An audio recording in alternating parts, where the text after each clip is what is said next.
Didn't see it. Planes can't fly that low. It would have hit like. Just say on the paper.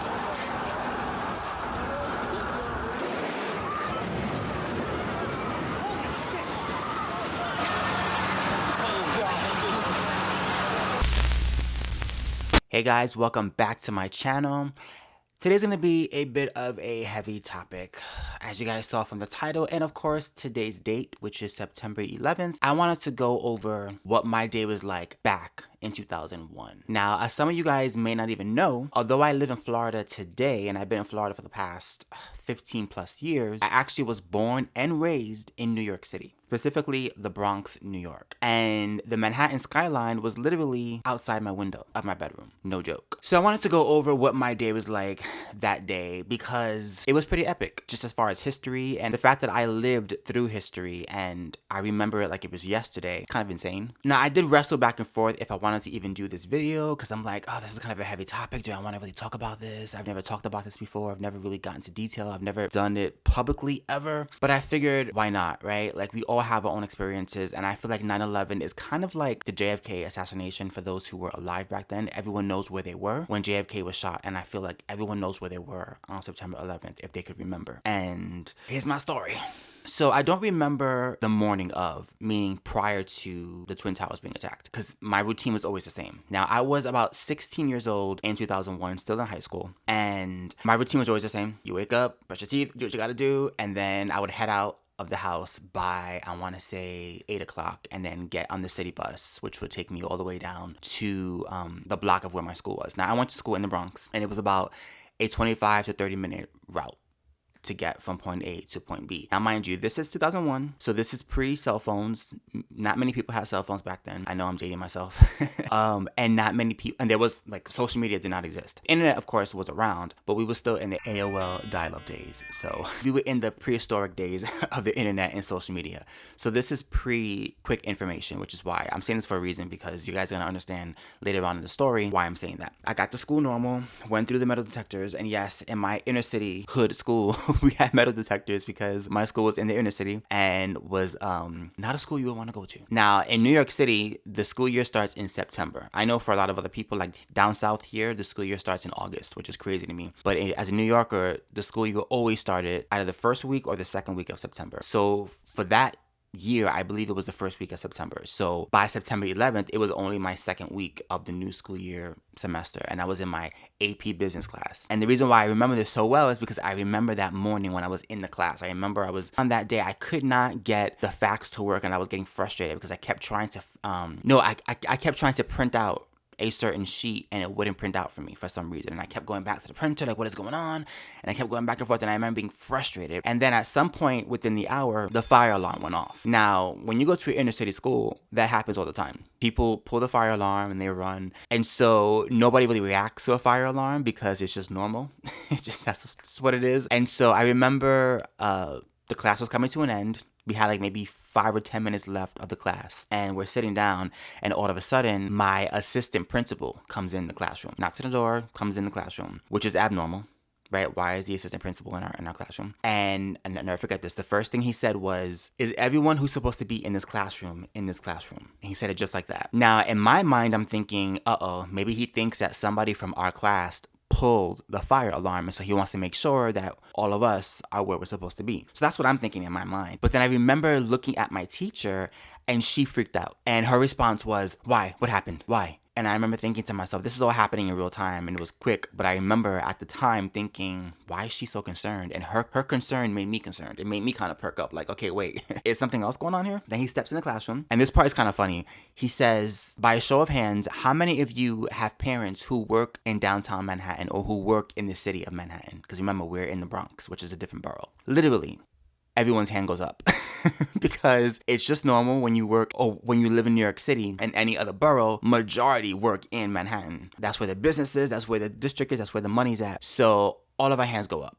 And I'm thinking, why is he asking us this question? This is weird. And then he says, all right, I don't want you guys to freak out, but I'm going to tell you something. And then he says, there was a terror attack that happened about an hour ago in New York City. And the Twin Towers in downtown Manhattan were hit by terrorist planes, and the Pentagon was just hit by a terrorist plane. So this is when it just happened, when the Pentagon was just hit. And Manhattan is closed off. Nobody can go into the city, and nobody can get out by commute. So by car, train, or bus, you can't get out. We all freak out. We all like, oh my God, my mom, my dad. Our parents are in, the target zone pretty much. And we don't know what's going on.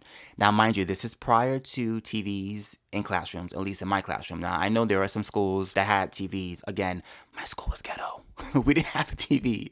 We didn't have any of that, okay? We didn't even have a freaking air conditioner, okay? When it was the summertime, we were hot as hell because we didn't even have central air. So that's the kind of school that I went to. So no communication. So we're freaking out. We're talking to each other. Oh my God, my mom works here. My mom works there. Now, my mom at the time worked near 42nd Street. She worked in the same district of 42nd Street. And my dad worked in the Bronx. He was a pastor at the time, or a co-pastor at a church in the Bronx. So he was okay, but my mom was not in my eyes because she was in Manhattan. She was in the city. And so the teacher's like, trying to calm us down. He's like, listen, we're getting more information. As more information comes in, we'll let you know what's happening. Please stay calm. The school is closed right now, so nobody can leave. So they actually locked my school down, which has never ever happened in my school year experience. Literally are captive in your school. You can't leave. They had guards everywhere. And I guess they did that because they didn't know where we're safe in New York, and they didn't want to be responsible if something happened to one of us and we left and God forbid something happened. So they wanted to keep everybody in one spot, in one space. So that was scary in itself. And then the bell rings, and then I remember my teacher had a radio, and so some people are leaving the classroom and she puts the radio on, and a couple of people go up to the class to where the front was to hear what was happening. So I got my book bag and I'm like, let me just hear what's happening. And I remember, like it was yesterday, the radio was on and they were live broadcasting what was happening, and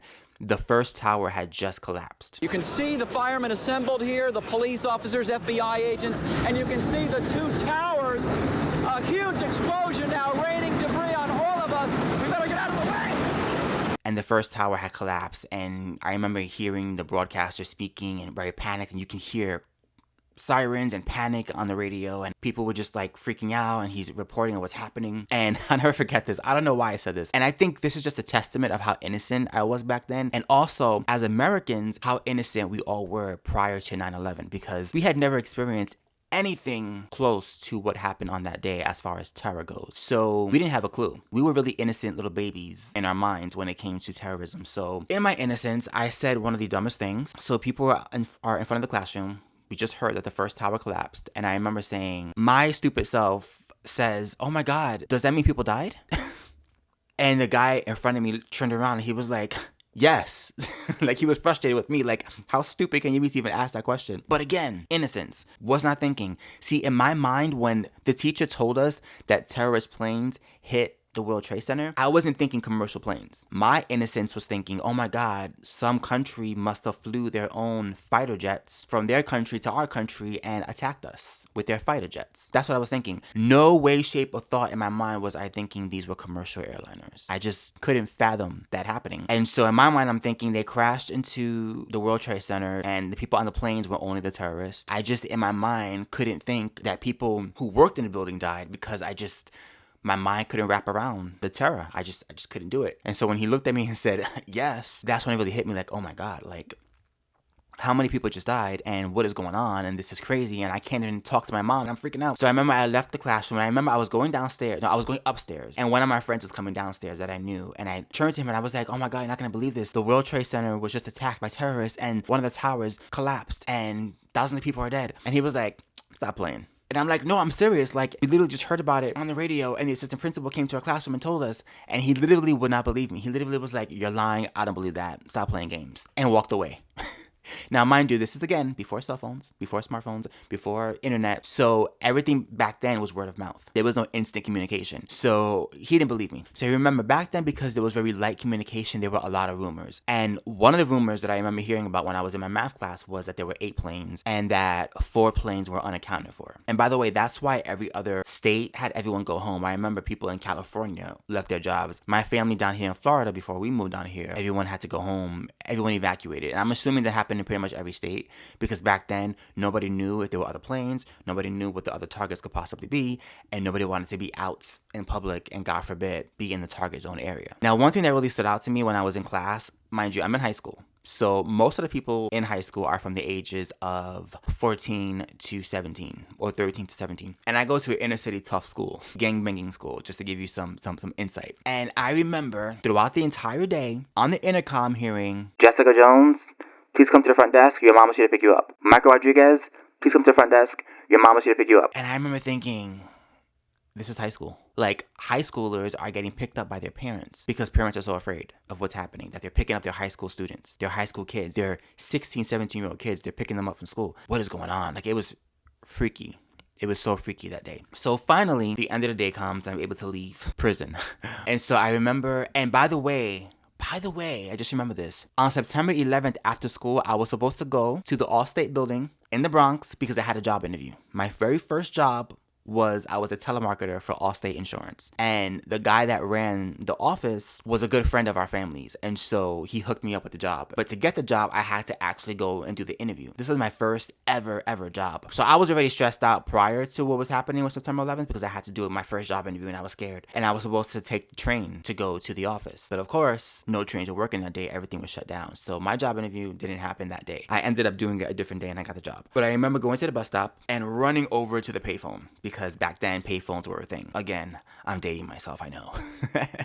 So I get to the payphone and I put the quarter in and I dial my mom's job number, which I knew by heart. And I still know by heart, which is pretty crazy. And I dialed her number and I'm like, oh, please let her pick up. Please let her be there. Please let her be okay. It goes to her voicemail. And now I'm kind of freaking out because now I'm like, okay, she's not there. This is not normal because she always picks up. So I think I left a message. I can't remember, but I think I must have left a message for her, letting her know, I'm really worried. I just got out of school. Please call me if you're still there. I need to know you're okay. So I get on the bus, and as New Yorkers, I can tell you, being in the city, New Yorkers don't normally talk to each other. The whole perception that New Yorkers are rude and pretty blunt is true. We're not the friendliest of people. We tend to be the kind of people that want to get from point A to point B and leave me alone. But on that day, on the city bus, people were talking to each other. Strangers were talking to each other. Oh my God, can you believe this? No, I can't believe this. Oh my God, my cousin works here. My cousin works here. My friend works here. Everyone was talking about people that they knew that worked in the Trade Center or that worked around the Trade Center, and they were freaked out. So I remember getting home about 30 minutes later, and I'll never forget this. I get off the bus, and for the first time ever in my block, there is not a single person on the street. It is a ghost town, which again freaked me out because I'm like, there's nobody on the streets. This is odd. Now, mind you, at the time, we lived in a complex called Co-op City in the Bronx, New York, and they go up to the 33rd floor, the building, very high. We lived on the 32nd floor.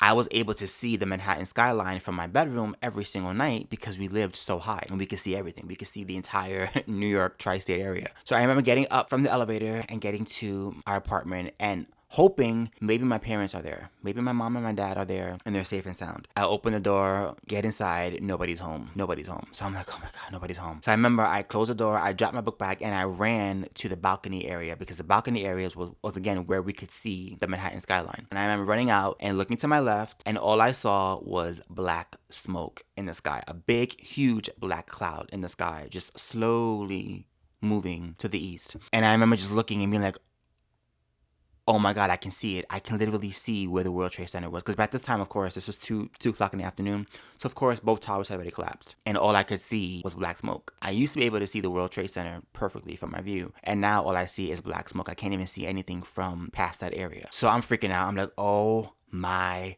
Lord, this is insane. Then I remember I came inside and I put the TV on because I was curious, because I wanted to see, because remember, no internet, no smartphones, no visuals. So at this point in time, I hadn't even seen what it looked like downtown, and I was locked in school for 8 hours. I turned the TV on and I'll never forget this. Every single station was on CNN. Every single one. It didn't matter if it was the Disney Channel, Nickelodeon, PBS. It didn't matter. They all had CNN. And I remember flipping, just out of curiosity. And it was just news. Freaked me out because I'm like, this is not normal. Oh my God. This is the end of the world. So I'm looking at the TV and they're talking about it. And they're like, we're thinking it could be people from Saudi Arabia. And they're just having conversations about what they think. And the people who died. And I'm like, oh my God. So then I rush over to my mom's bedroom because that's where the voicemail box was. And I go to listen to the voice messages because I see we got like so many messages. Because of course everyone knows that we live in the city, so they're like freaking out as well. So the very first message was from my sister. Now I have 2 sisters. One of my sisters at the time lived in Germany because she and her husband were in the Air Force. And we survived. We did. Barely. We made it. We made it. And we got video to show for it. And now we're gonna trip. Now my sister's birthday is September 11th. And she was wondering, why is nobody calling me for my birthday? Nobody's calling me for my birthday. This is so odd. Now, Germany, I believe, is about 5 or 6 hours ahead of the US. So by the time the World Trade Center was hit, it was maybe around 2 or 3 o'clock for her. So she was expecting to get birthday phone calls around that time when we will all get up. And she got not one. So she was wondering, why is nobody calling me? What's happening? And then her husband, at one point in time, runs in her room and tells her, oh my God, did you hear what happened in New York City? Now, this is prior to when they understood what was happening. So he said the worst thing, but he said, there are bombs going off in New York City. Like, New York City's being attacked right now, and there's planes and bombs going off. And that's what he told her. So she's freaking out because she's like, oh my God, my whole family's in New York City. What the hell? So her voicemail was pretty frantic. And I remember, I never forget it. She was like, Mommy, Papi, Chucky, is anybody there? Please pick up. Oh my God, I'm freaking out. I just found out what happened. Please call me somebody. Tell me that you're okay. Please tell me that you're alive and you're okay. I felt so bad for her because it's her birthday and she has no clue what's happening. She has no communication with us and she's thinking the worst of the worst because we live in the city. And mind you, of course, September 11th for everyone was an attack on our country, right? It was the worst attack on our country we've ever seen. But for New Yorkers, especially those that lived in the city, it wasn't just an attack on the country. It was an attack in our backyard. I literally could look outside my window and see the terror attack with my own eyes. What they were showing on TV, I could see in real time in front of my face. So it was particularly scarier, I think, for people that lived in the city because we could see it. We could feel it. It was right there. Most of us knew people who lived or worked in the World Trade Center. It was personal. Then I called my aunt which I didn't know at the time because I was 16. I knew that my aunt worked nearby the World Trade Center, but I didn't know how close. So I called her out of curiosity to see if she was okay because I knew she worked in Manhattan and she picked up. And she was like, oh my God, Chucky, and I can't believe what I saw. It was insane. Now, I didn't know this at the time, but my aunt worked for the Bank of New York. And at the time, her office was a block away from the World Trade Center, just a block away. So from her experience, she came outside after the first plane hit and she was standing outside watching with everyone else on the streets looking up at this horrific plane crash when suddenly she hears the second plane coming in, the large engine, and boom, it hits the building. And she said, from her recollection, everyone screamed and ran. Women were dropping their purses and running. Like, that's how scary it was. People were just dropping everything and just running for their lives. And she said she just ran. She just ran for her life and got out of the city. So she was able to get out and she got home by like 11 o'clock. I don't know how she did it, but my aunt is very resourceful. And at that point in time, the trains were still working because it had just happened. So she jumped on the train and just got the hell out of there. So she was telling me her story. And as she was talking to me and telling me what she's going through, I had the TV on and I can see for the very first time, I was able to see what it looked like when it hit the tower. It was my very first time seeing it. So what everybody else had already saw, I was just now seeing hours later. Looks like 6, 7 floors were taken out. And there's more explosions right now. Hold on, people are running. Wait, hold on just a moment. We've got an explosion inside. The building's exploding right now. You got people running up the street.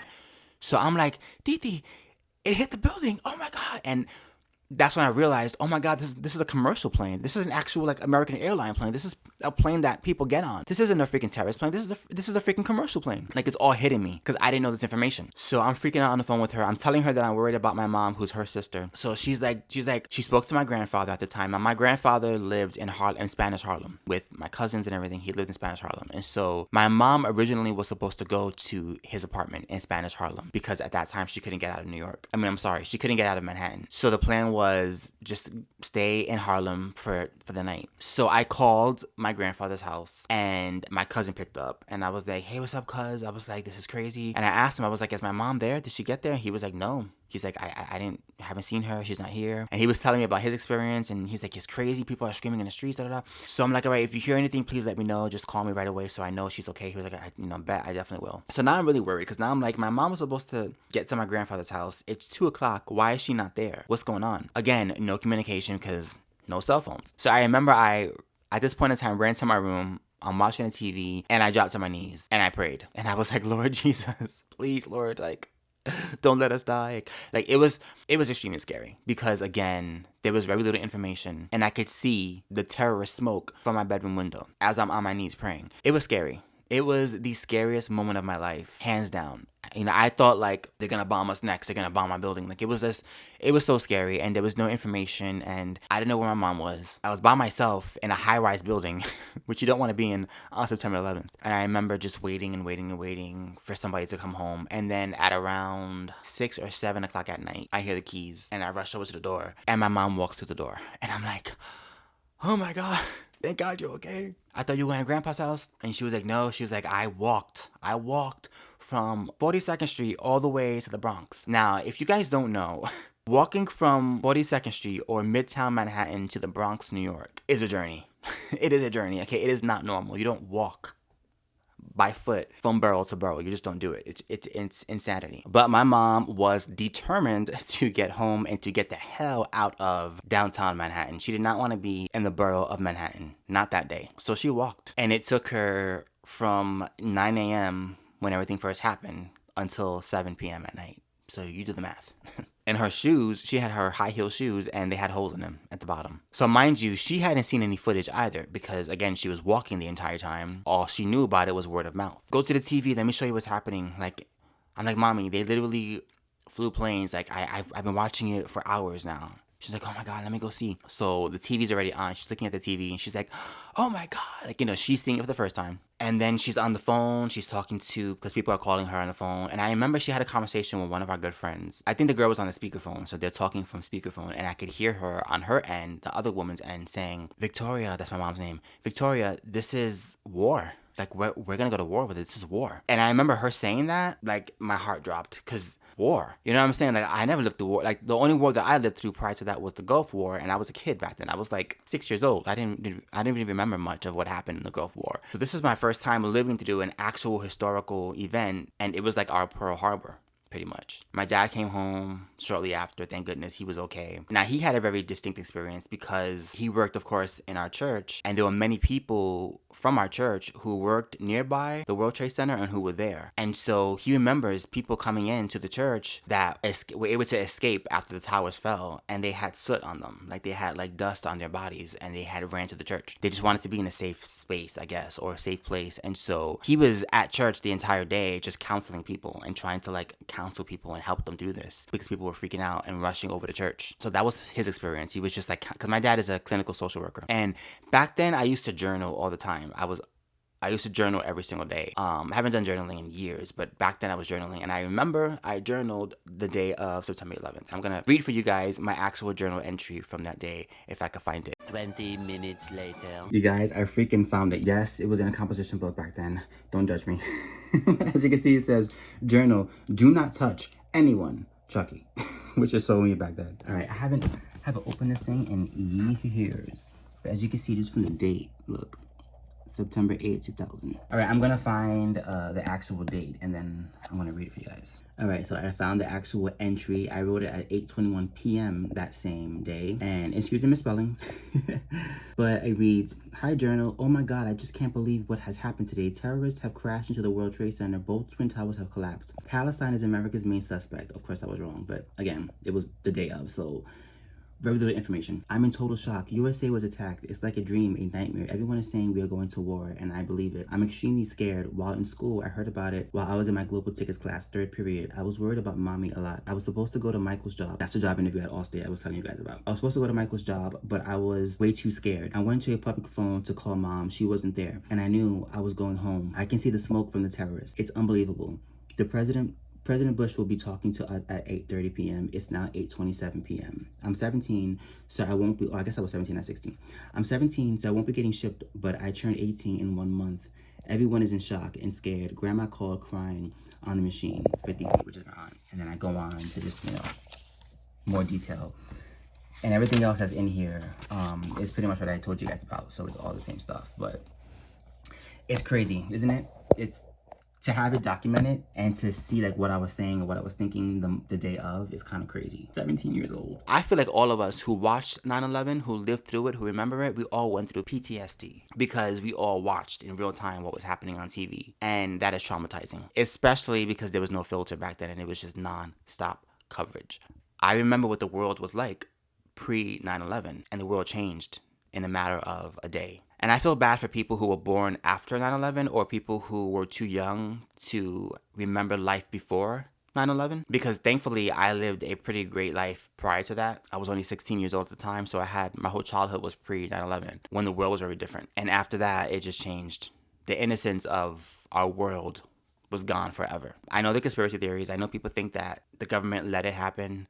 Some people think the government made it happen. I've kind of gone back and forth with that. I don't really know. I think there's more to the story. I do. I think there's question marks and things that don't make sense. But that's a whole nother video. That's a whole nother video. I'm not going to make this video about that. But trust and believe I am aware of the conspiracies. I'm aware of the questions. And I have questions myself. So just put that out there. I've never talked about this ever to anyone. I just lived through it and then I just like buried it. And so it's kind of healing to talk about this out loud for the first time ever. That was my experience. Let me know in the comments down below if you lived through 9/11 as well, what your experience was. Where were you that day? What state were you living in? Were you in New York as well? I would love to know your own experience because like I said, that was a day that if you lived through it, you know exactly where you were the hour of. If you would like to talk about it, please feel free in the comments down below. Please be respectful in the comments. I know that this is a very controversial topic, so just please be respectful. That's all I ask. And yeah, guys, that's my experience. So with that said, I'm going to end this video here. Hopefully I didn't depress you too much. If you guys enjoy my content, don't forget to like, comment, and subscribe. Hit the notification bell so you know when I post a brand new video. Until next time, peace.